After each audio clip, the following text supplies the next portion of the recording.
जय श्री विष्णु हरि। वर्ष 2023 में कार्तिक पूर्णिमा 27 नवंबर 2023 दिन सोमवार को मनाई जाएगी।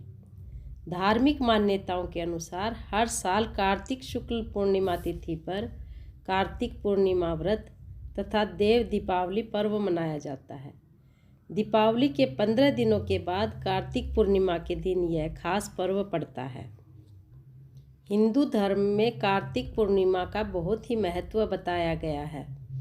पौराणिक मान्यता अनुसार देवता अपनी दिवाली कार्तिक पूर्णिमा की रात को ही मनाते हैं, इसलिए यह सबसे महत्वपूर्ण दिनों में से एक माना गया है। इस दिन नदी, घाट तथा तीर्थ क्षेत्रों में स्नान का और अपनी क्षमतानुसार दान का अधिक महत्व माना गया है। माना जाता है कि इस दिन किसी भी पवित्र नदी में स्नान करने से मनुष्य के सभी पाप नष्ट हो जाते हैं तथा किसी भी मंदिर, शिवालयों या नदी तट पर दीपदान करना भी विशेष महत्व में आता है। मान्यता अनुसार इस दिन दीपदान करने से समस्त देवताओं का आशीर्वाद प्राप्त होता है। पुराणों में भी वर्णित है कि भगवान शिव ने त्रिपुरारी का अवतार लेकर त्रिपुरासुर और उसकी अन्य असुर भाइयों को मार दिया था। इस वजह से इस पूर्णिमा का नाम त्रिपुरी पूर्णिमा भी है। इसलिए देवताओं ने राक्षसों पर भगवान शिव की विजय के लिए इस दिन दीपावली मनाई थी। पृथ्वी लोक पर राम ने रावण को मारा और राम जिस दिन अयोध्या लौट कर आए उस दिन दिवाली मनाई गई थी। कार्तिक पूर्णिमा के दिन भगवान शिव की विजय के उपलक्ष्य में शिव भक्त गंगा घाट तक तेल के दीपक जलाकर दीप मनाते हैं। कार्तिक पूर्णिमा के दिन लोग अपने घरों को सजाकर श्री हरि, विष्णु और माता लक्ष्मी का पूजन करके उनकी विशेष कृपा प्राप्त करते हैं तथा घर के मुख्य द्वार पर हल्दी मिश्रित जल डालकर हल्दी से स्वास्तिक बनाने की परंपरा है। माना जाता है कि ऐसा करने से माँ लक्ष्मी घर में प्रवेश करके धन धान्य का आशीर्वाद देती है।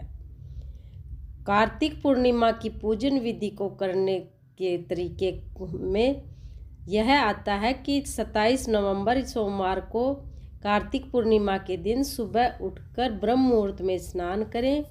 अगर आसपास में गंगा नदी मौजूद है तो वहां स्नान करें। अगर ना हो तो घर के पानी में गंगा जल मिलाकर स्नान करें।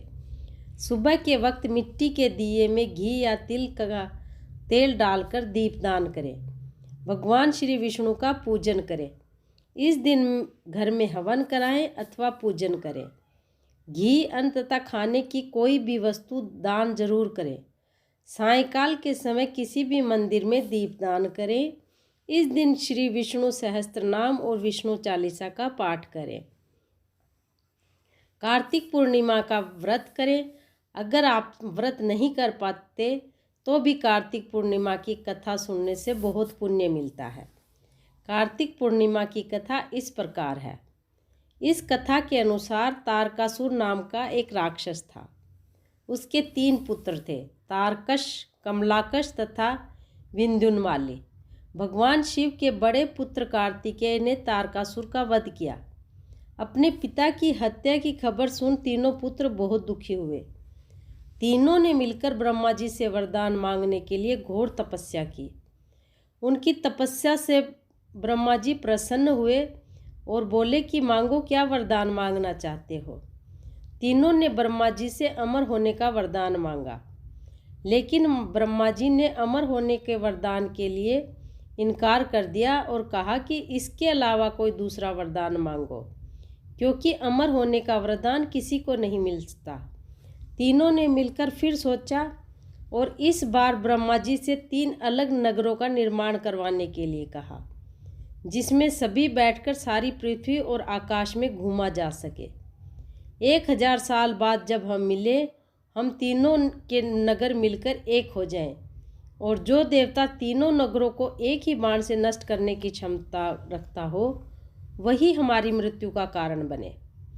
ब्रह्मा जी ने उन्हें यह वरदान दे दिया। तीनों वरदान पाकर बहुत खुश हुए। ब्रह्मा जी ने के कहने पर मैं दानव ने उनके लिए 3 नगरों का निर्माण किया। तारकक्ष के लिए सोने का, कमलाक्ष के लिए चांदी का और विद्युन्माली के लिए लोहे का नगर बनाया गया। तीनों ने मिलकर तीनों लोकों पर अपना अधिकार जमा लिया। इंद्र देवता इन तीनों राक्षसों से भयभीत हो गए और भगवान शिव शंकर की शरण में चले गए। इंद्र की बात सुनकर भगवान शिव ने इन दानवों का नाश करने के लिए एक दिव्य रथ का निर्माण किया।